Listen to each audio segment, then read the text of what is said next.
今日は8月、10日、2015年です。オーブたちが飛んでいます。洋服ダンスの中から出てきたり、今日は早いです、動きが。この間は柔らかかったんですけど、はい。すごい高速に飛んで、部屋の中、宇宙空間のようになっています。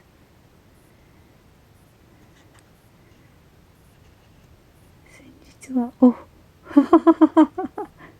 こういう現れ方して見せてくれています。楽しいですね。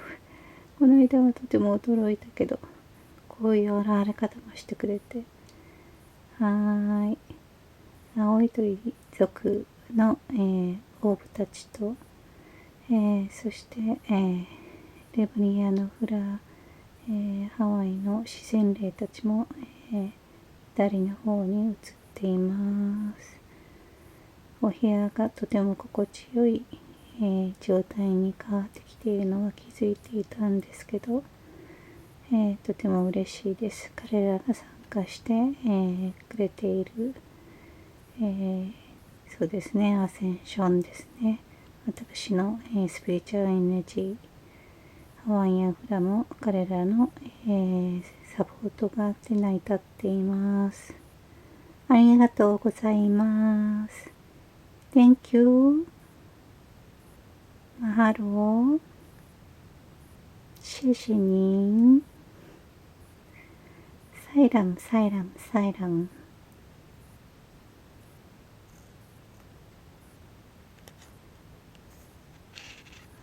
はい、彼らです。はい。動いていますね。はい。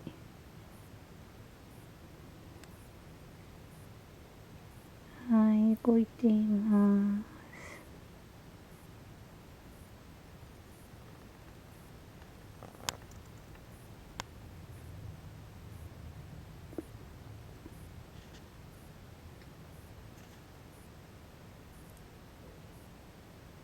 Thank you.